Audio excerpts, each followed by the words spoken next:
Hey guys, I wanted to do a little homage today to a bunch of YouTubers that I've been following for a long time because I follow hip hop music very closely. And in fact, a lot of these guys I've been following and they've inspired me to start this YouTube channel. And so I figured, why not feature them?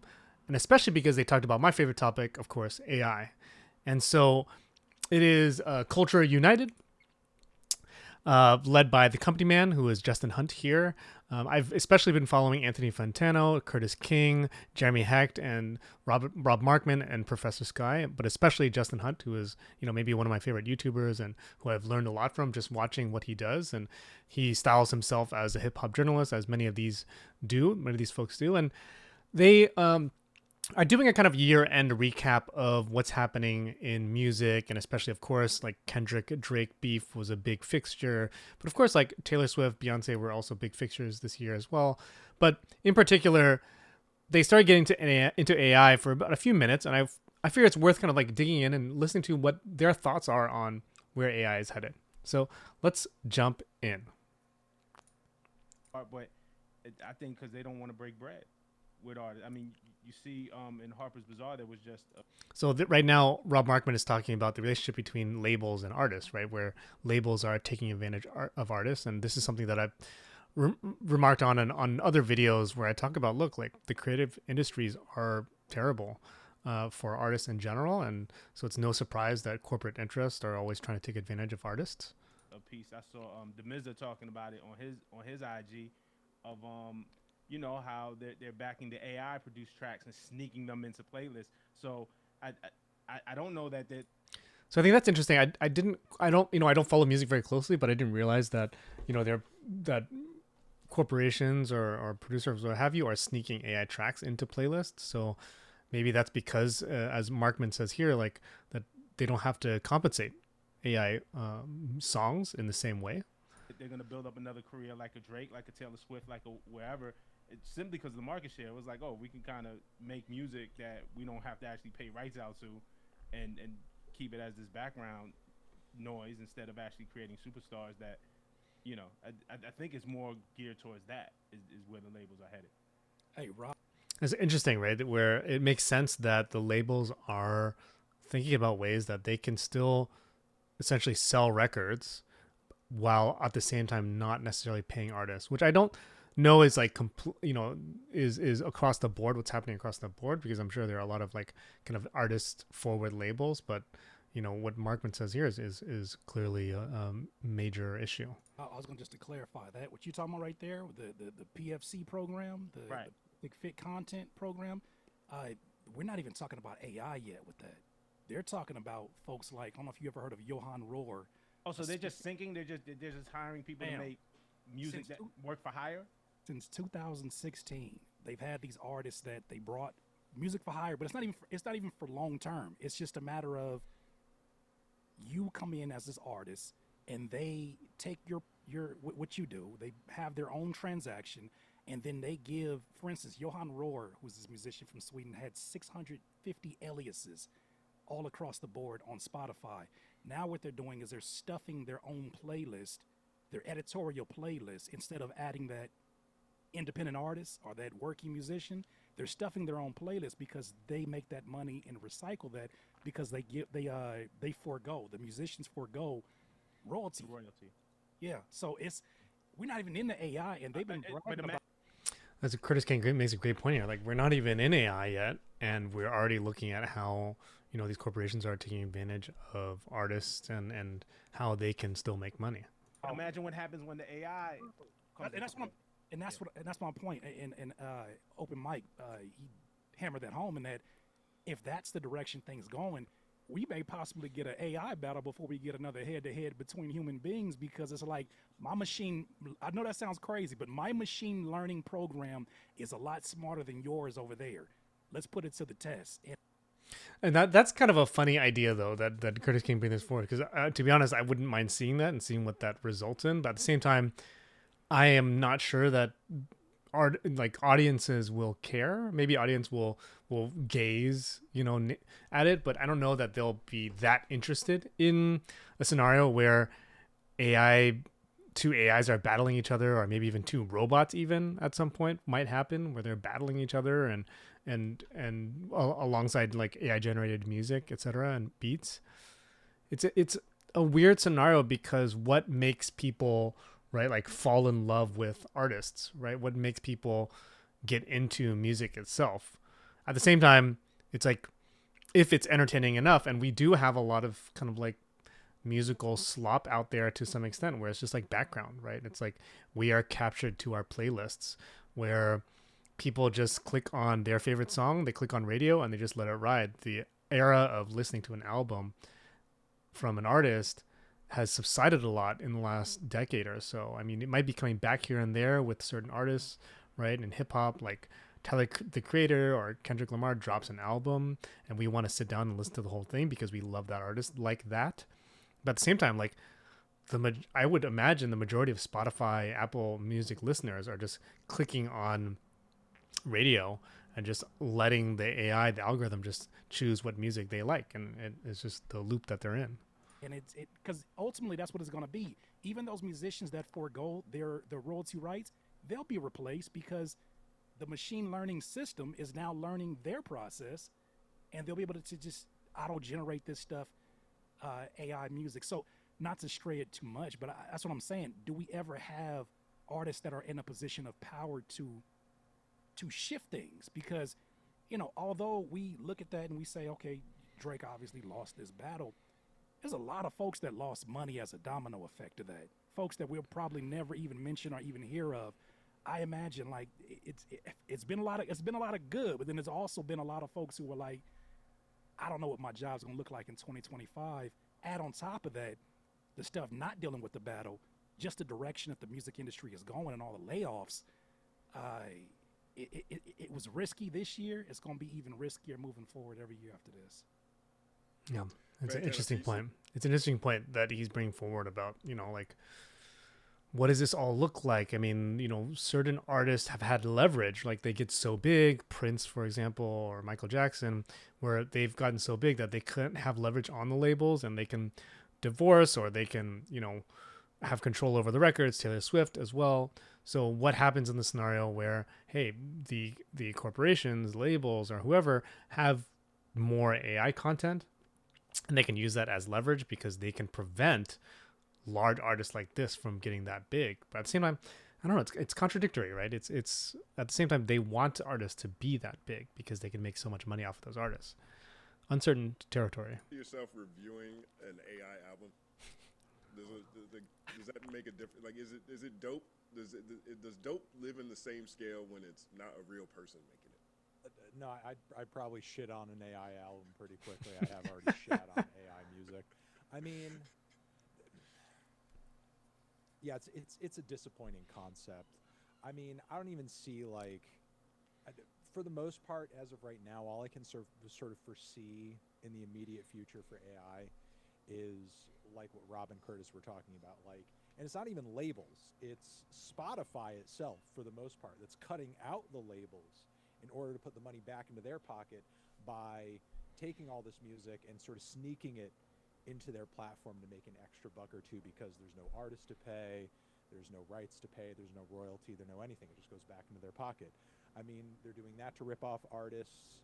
They are, as you guys probably already know, they sort of demonetized every artist that doesn't sort of like, get like 1,000 hits minimum on a song within a given year, which is saving them millions and millions of dollars every year.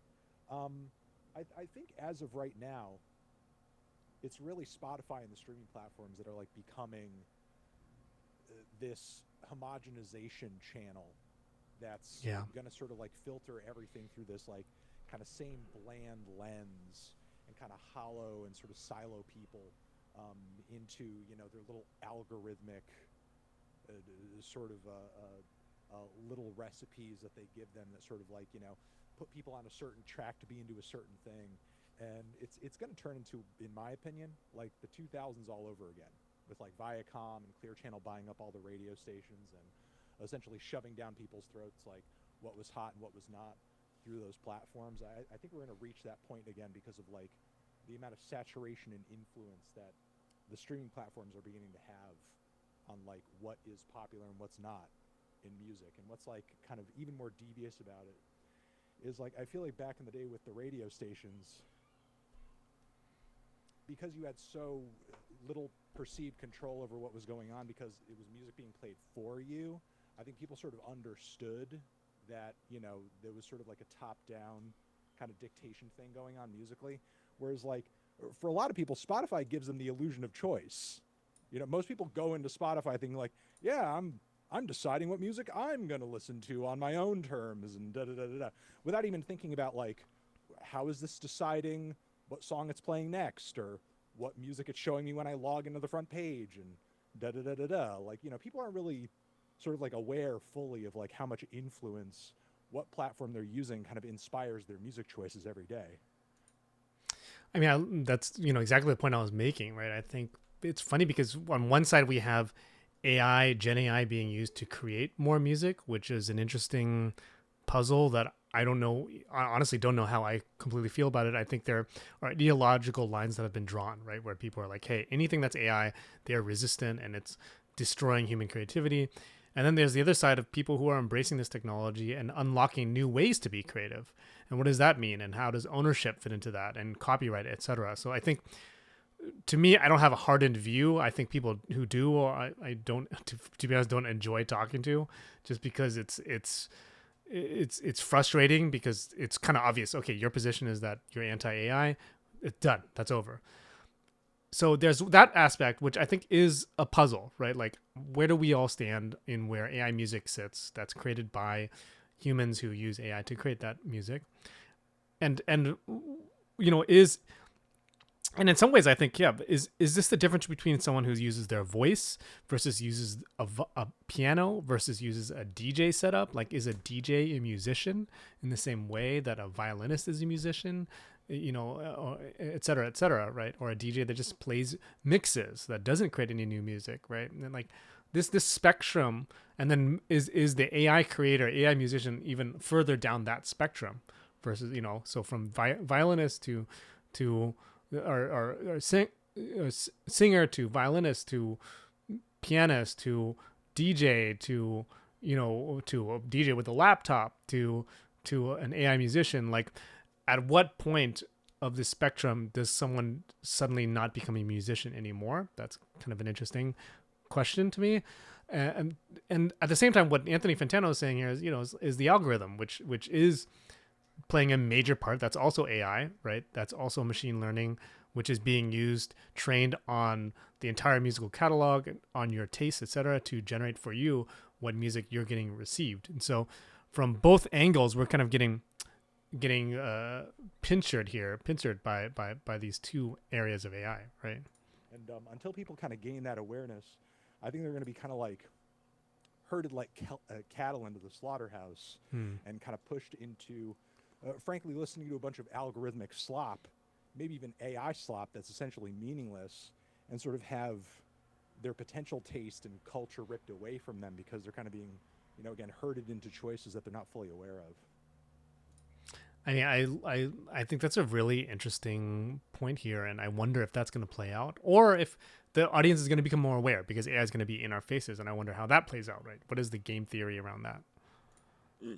Sky, Jeremy, you guys got anything? Well, to add I to mean, this? I'm just gonna keep on being Mr. Pollyanna over here, and like, what just happened? What was this year? I mean, am I wrong that it was hard to pick the top 5 rap albums of the year? It was not hard the year before, or the year before, or the year before. Whatever's happening, it sucks. But how much less money can artists possibly make than they are already making, and they're still making this much great art?